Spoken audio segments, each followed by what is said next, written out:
Hello everyone and welcome back to the channel. Have you ever told someone's secret or reported someone's mistake and then got called a tattletale? Is being a tattletale always a bad thing, or can it sometimes be the right thing to do? Today we are going to explore the word tattletale in detail. We will learn its meaning, emotional tone, real-life uses, cultural understanding, and example sentences. By the end of this lesson you will not only understand the word tattletale perfectly, but you will also know when and how to use it naturally in English conversations. The word tattletale is a noun. It refers to a person who tells secrets or reports other people's bad behavior, especially in a way that causes trouble for them. A tattletale is someone who informs an authority figure like a teacher, parent, boss, or police officer about something another person has done. Usually the word is used for children. Imagine two kids playing together. One child breaks a rule and the other child immediately runs to the teacher and says he broke the rule. The child who reports the behavior may be called a tattletale. The pronunciation of tattletale is tattletale. Now let us break the word into two parts. The first part is tattle. Tattle means to talk about someone else's private matters or to reveal secrets, often in a childish or unnecessary way. The second part is tale. Tale means story. So a tattletale is literally someone who tells stories about other people, usually to get them into trouble. The word often has a negative feeling attached to it. Most people do not like being called a tattletale because it suggests they cannot keep secrets and they enjoy exposing others. However, context matters. Sometimes reporting bad behavior is actually important and responsible. For example, if someone is bullying another student or doing something dangerous, then speaking up is the right thing to do. In such cases, the person should not feel ashamed. This creates an interesting difference between tattling and reporting. Tattling usually means telling on someone just to get them into trouble. Reporting means informing someone because the situation is serious or harmful. Let us understand this with a simple comparison. If a child says, "Teacher, he took my pencil," just to get revenge, that may be tattling. But if a child says, "Teacher, he is hurting another student," that is reporting something important.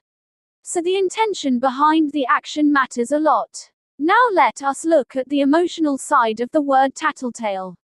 When someone calls another person a tattletale, they often mean the person is annoying, disloyal, or immature. Children especially use this word during arguments. For example, one child may shout, "Stop being a tattletale."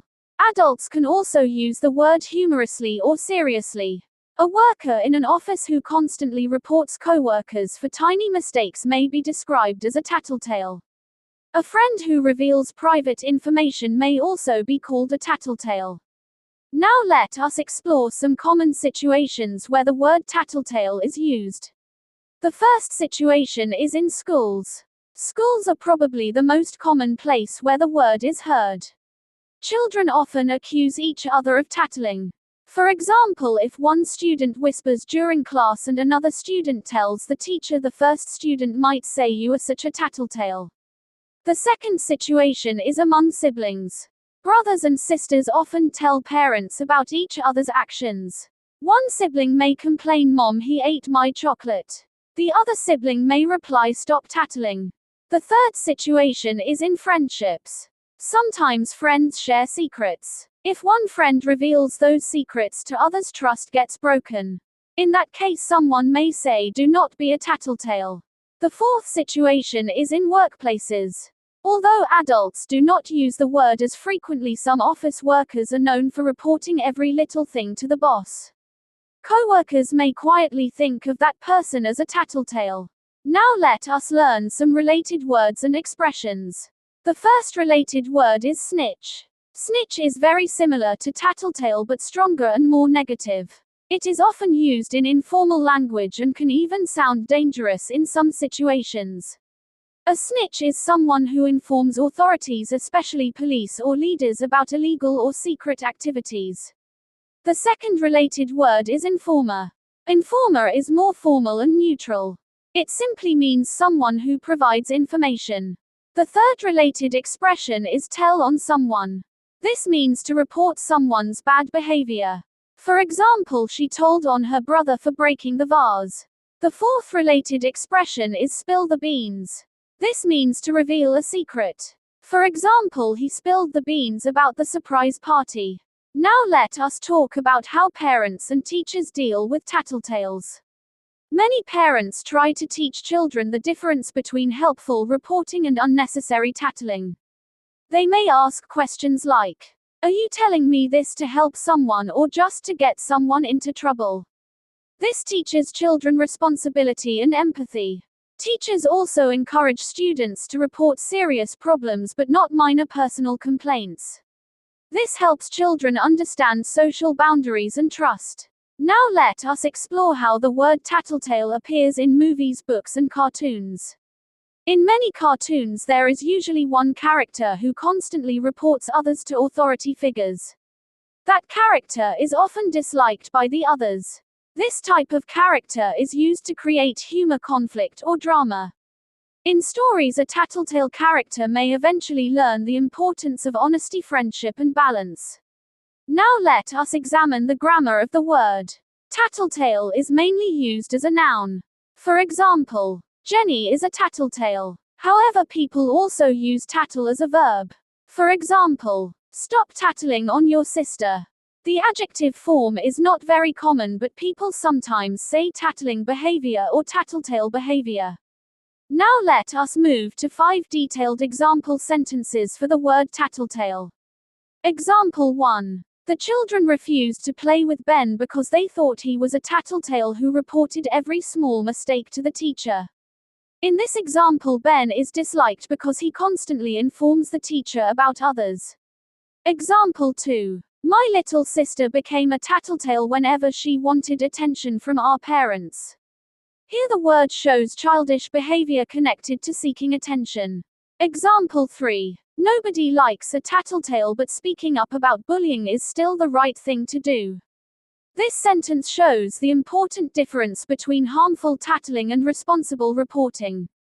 Example 4. The office workers avoided sharing personal information with Carl because he had a reputation as a tattletale. Here the word is used for an adult in a workplace environment.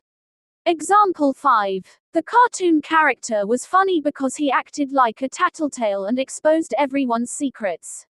This example shows entertainment and storytelling use. Now let us discuss why understanding words like tattletale is important for English learners.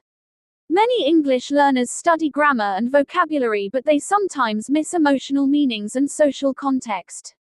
The word tattletale is not just about reporting information. It also carries judgment, emotion, and cultural meaning. If you use the word correctly, people will understand not only your English but also your awareness of social situations. For example, if you say he is a tattletale, you are not simply saying he reports things. You are also suggesting people may find his behavior annoying or untrustworthy. This deeper understanding makes your English sound more natural and advanced. Now let us compare tattletale with honesty. This is a very interesting topic. Sometimes children are confused because adults teach them to be honest but also tell them not to tattle. The difference lies in purpose. Honesty means telling the truth. Tattling means reporting something mainly to create trouble or gain attention. Responsible communication focuses on safety, fairness, and helping others. Immature tattling focuses more on punishment, revenge, or drama. That is why adults often encourage children to think carefully before speaking. Now let us imagine a few short real-life dialogues using the word tattletale. Dialogue 1. Emma said, "Why did you tell the teacher I was late?" Lily replied, "Because you skipped class." Emma answered, "Stop acting like a tattletale." Dialogue 2. The brother shouted, "Mom, Jake broke your phone charger." Jake replied, "You are such a tattletale." Dialogue 3. The manager said, "Thank you for reporting the safety issue." The worker replied, "I was worried people would think I was being a tattletale." These dialogues show how naturally the word appears in spoken English. Now let us talk about tone and caution. Because tattletale has a negative feeling, you should be careful when using it. Calling someone a tattletale may hurt their feelings, especially if they believe they were doing the right thing. In professional settings, adults usually choose softer words like reporting, informing, or complaining. The word tattletale sounds more childish and emotional. Now let us explore some useful tips for remembering this word. Tip 1. Imagine a child running to a teacher and telling stories about classmates. That image perfectly matches the idea of a tattletale. Tip 2. Remember the phrase tell tales. A tattletale tells tales about others. Tip 3. Associate the word with school, childhood, and secrets. These ideas are strongly connected to its usage. Now let us practice a little. I will give you situations and you think whether it is tattling or responsible reporting. Situation 1. A student tells the teacher another student is cheating on homework just to get revenge. That is probably tattling. Situation 2. A student tells the teacher another student has a dangerous object in class. That is responsible reporting. Situation 3. A worker reports a co-worker for stealing money. That is responsible reporting. Situation 4. A child tells the parent his brother took one extra cookie. That may simply be tattling. These examples help us understand intention and seriousness. Now let us learn a few advanced sentences using the word naturally. She did not want to seem like a tattletale, so she stayed quiet even though she knew the truth. His classmates labeled him a tattletale because he always informed the coach about broken rules. The movie explored the emotional struggles of a child who was unfairly called a tattletale. Even adults can behave like tattletales when they constantly gossip and report tiny mistakes. The teacher encouraged students to focus on solving problems instead of acting like tattletales. Notice how flexible the word can be in different situations. Now let us discuss cultural differences. In some cultures, children are strongly encouraged to report all rule breaking. In other cultures, loyalty and silence are valued more.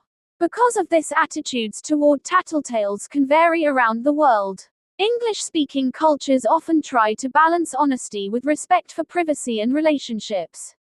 That is why the word carries emotional complexity. Now let us summarize everything we learned today. A tattletale is a person who reports other people's mistakes, secrets, or bad behavior, usually in a way that causes trouble for them. The word is commonly used for children but can also describe adults. It usually has a negative emotional tone. The key difference between tattling and responsible reporting is intention and seriousness. Tattling is often done for attention, revenge, or drama. Responsible reporting is done for safety, honesty, or protection. We also learned related words like snitch, informer, and tell on someone. We explored school, family, friendship, and workplace situations where the word is commonly used. We practiced detailed examples, dialogues, and advanced sentences. Most importantly, we learned the emotional and cultural meaning behind the word. Before we finish, think about this question. Have you ever been called a tattletale, or have you ever called someone else a tattletale? Was the person actually causing trouble, or were they trying to help? Share your thoughts in the comments because your experiences can help everyone learn real-life English more naturally. Thank you so much for watching and learning with me today. If you enjoyed this lesson, make sure to like, share, and subscribe to the channel for more powerful English vocabulary lessons and real-life communication tips. Keep practicing, keep improving, and I will see you in the next video.